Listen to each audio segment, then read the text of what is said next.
¿Qué tal? Hoy nos vamos a meter en una exploración que, híjole, a primera vista podría sonar un poco extraña, ¿no? ¿A qué te refieres? Pues, ¿qué tiene que ver algo tan básico, tan vital como respirar con la creatividad? Algo tan complejo, tan valorado. Ah, ya. Sí, suena como a conectar cables que no van juntos, ¿verdad? Exacto.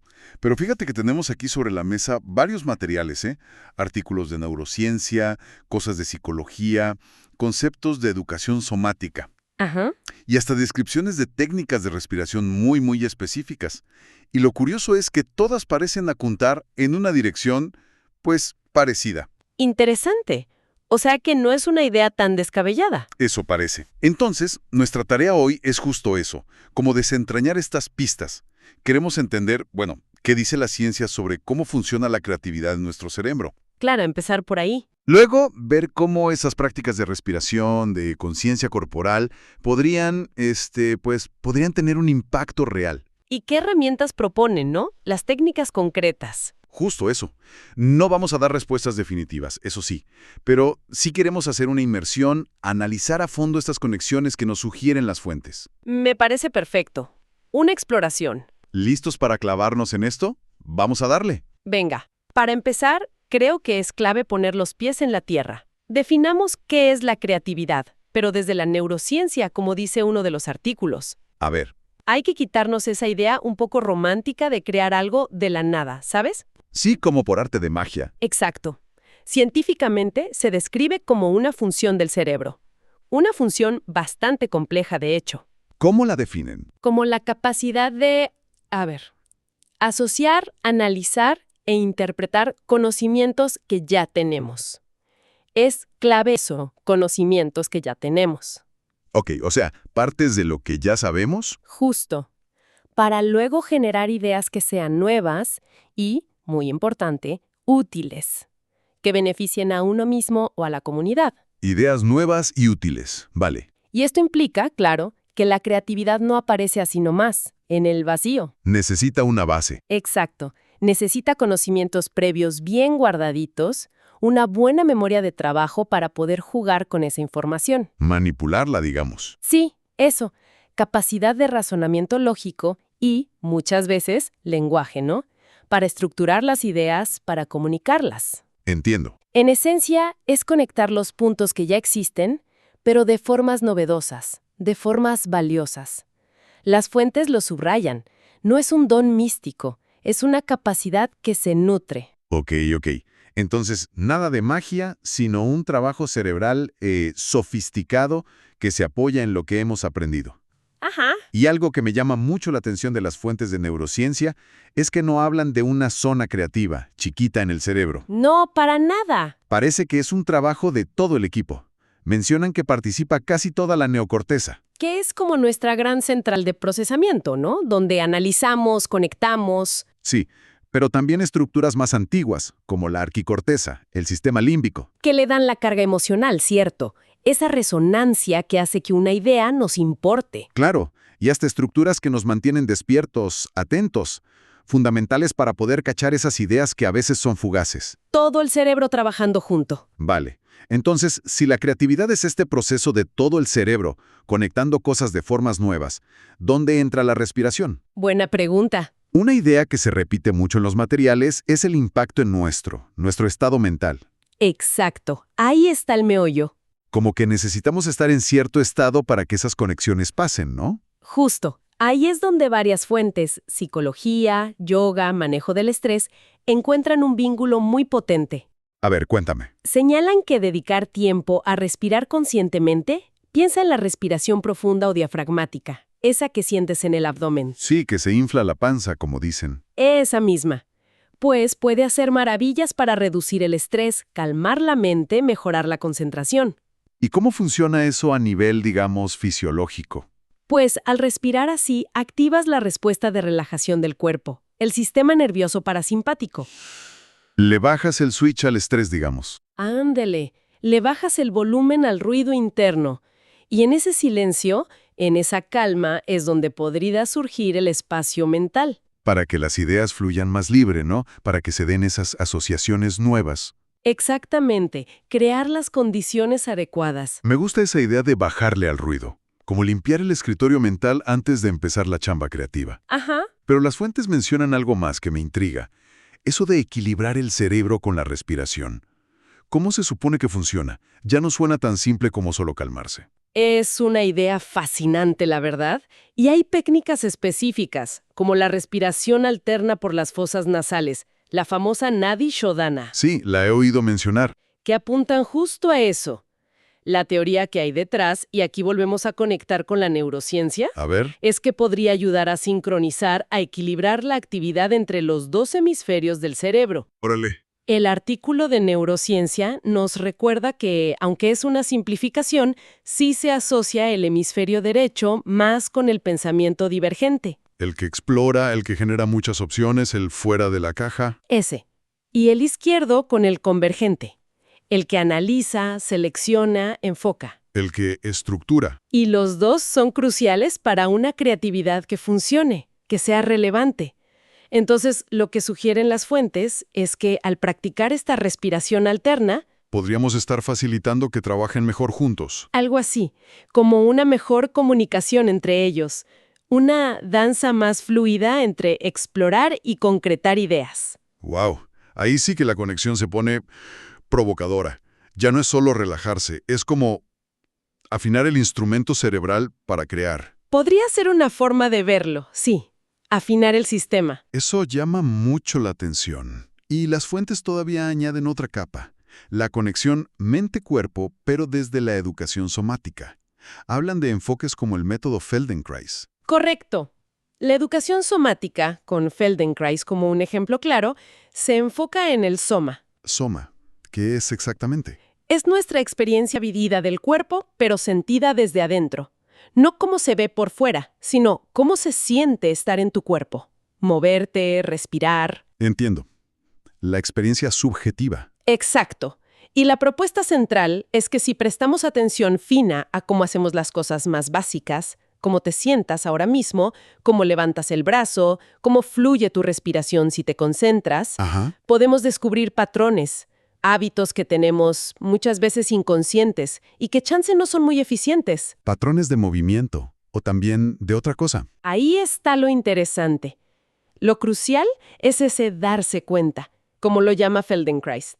Esta autoconciencia corporal, kinestésica. ¿Ok? Ujú.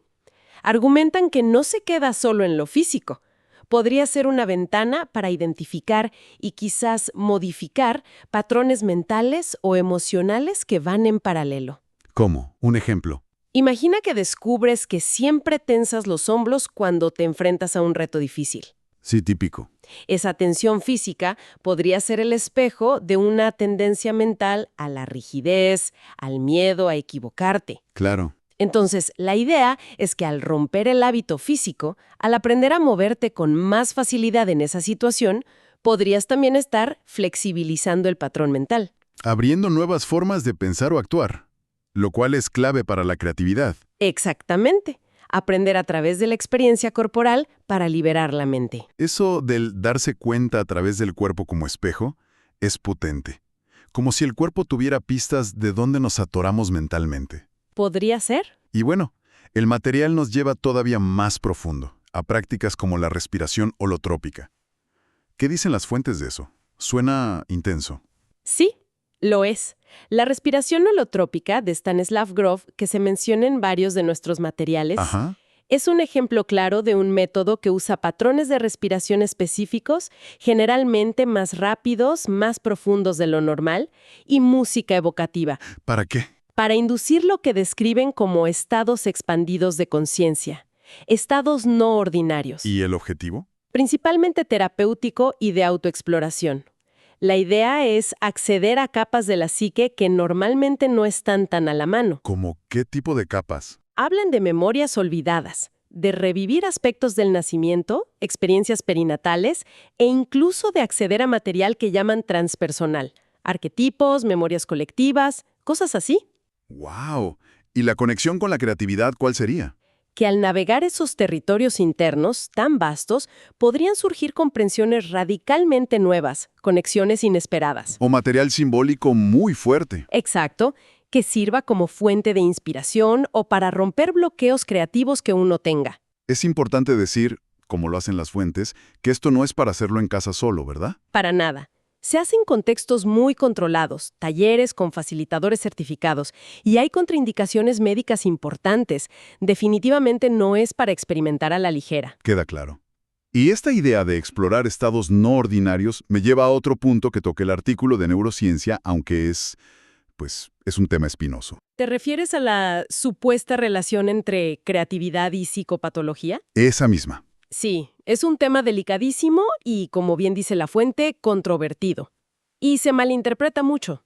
¿Qué dice la ciencia al respecto? A ver, es cierto que hay algunos estudios, como unos clásicos que mencionan con escritores, Ajá. que sugirieron asociaciones estadísticas entre alta creatividad y ciertos diagnósticos, como el trastorno bipolar. Pero, Gracias por acompañarnos. Si aún no lo haces, suscríbete y deja tu like, así seguiremos compartiendo más contenido para ti. Pero muchos otros estudios no encuentran diferencias importantes en la incidencia de psicopatología entre gente muy creativa y la población general. o sea, no es una regla. Para nada. La fuente también menciona casos muy raros, muy específicos, como pacientes con demencia frontotemporal que de repente desarrollaron talento artístico. Qué extraño. Sí, pero es crucial entender, y la fuente lo recalca, correlación no es causalidad. Claro, que dos cosas pasen juntas no significa que una cause la otra. Exacto. Estos hallazgos no significan que necesites una enfermedad mental para ser creativo, ni mucho menos que la cause. Entendido. La relación, si es que existe, es súper compleja. Influyen 1000 factores más: personalidad, ambiente, y no está nada clara. Son observaciones puntuales, no generalizables. Entonces, ¿la idea del genio loco es más bien un mito? Es más un mito romántico que una realidad científica sólida, sí. Hay que ser muy cuidadosos con eso. Queda clarísimo. Es un terreno complejo y hay que evitar las generalizaciones fáciles.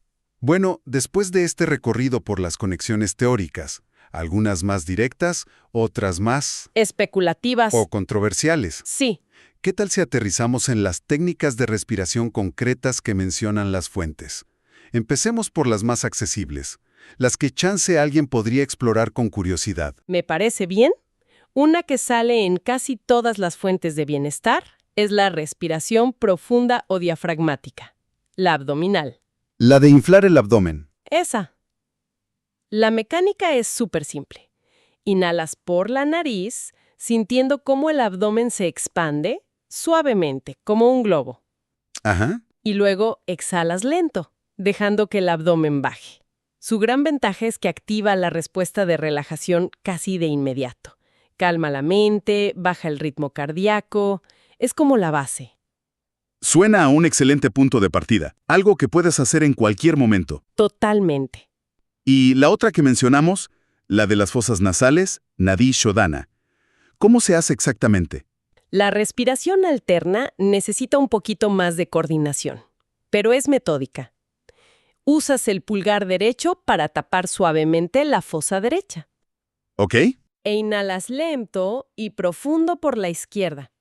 Luego usas el anular o el meñique derecho para tapar la izquierda, liberas la derecha y exhalas por la derecha. Vale. ¿Y luego? Inmediatamente inhalas por la derecha, que está libre. Luego tapas la derecha con el pulgar y exhalas por la izquierda. Ese es un ciclo completo. Ah, ya entendí. Tapa, inhala, cambia, exhala, inhala por ahí mismo, cambia, exhala. ¡Exacto! Y lo repites varias veces. Las fuentes que la mencionan la asocian con eso que decíamos: equilibrio entre hemisferios, claridad mental, una calma centrada. Ok, requiere un poco más de práctica, como hacer malabares con los dedos y el aire al principio, jaja. Pero la idea del equilibrio cerebral sigue siendo atractiva. ¿Sí lo es? ¿Hay alguna otra que sea estructurada con un ritmo fácil de seguir? Sí. Una muy popular por lo simple y efectiva que es para centrarse rápido. La respiración de caja. Box breathing. Respiración de caja. ¿Por qué? Porque sigue un patrón de 4 tiempos iguales, como los lados de una caja. Es fácil de recordar. A ver. Inhalas contando hasta 4, sostienes el aire, pulmones llenos, contando hasta 4. Exhalas contando hasta 4 y sostienes el vacío, pulmones vacíos, contando hasta 4. Inhala 4, aguanta 4, exhala 4, aguanta 4. Ah, claro, como un cuadrado. Justo. Y repites el ciclo. Es buenísima para regular el ritmo y calmar la mente, sobre todo si estás estresado. Y me imagino que ese patrón 4x4 ayuda a crear esa pausa mental estructurada de la que hablábamos. Exacto.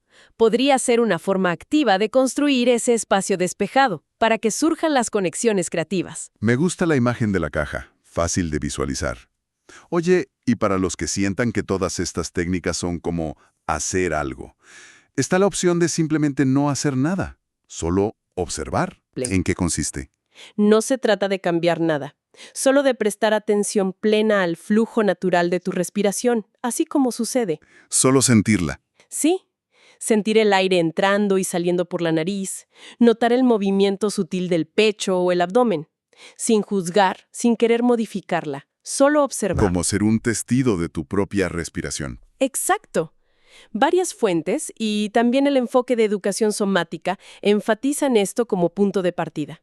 Cultivar la capacidad de observar atentamente tu propia experiencia, empezando por algo tan básico como respirar. Es bueno saber que empezar puede ser tan simple, solo prestar atención. Ajá. Ahora, también hay que decir, como advierten algunas fuentes, que hay técnicas mucho más intensas, ¿no? Sí, definitivamente. El mundo de la respiración es amplio. Piensa en las prácticas de Wim Hof o la misma holotrópica que ya mencionamos. ¿Qué tienen de diferente? Suelen implicar patrones muy rápidos, potentes, a veces hiperventilación controlada, seguida de retenciones de aire largas. ¿Suena fuerte? Lo es, y por eso se practican en contextos muy específicos, idealmente con guía experta. Sus efectos pueden ser profundos y rápidos, pero también hay riesgos si no se hacen bien o si hay condiciones médicas previas. Mareos, desmayos, esas cosas. Sí, claramente no son el punto de partida para una exploración casual. Hay que ser responsables. Entendido.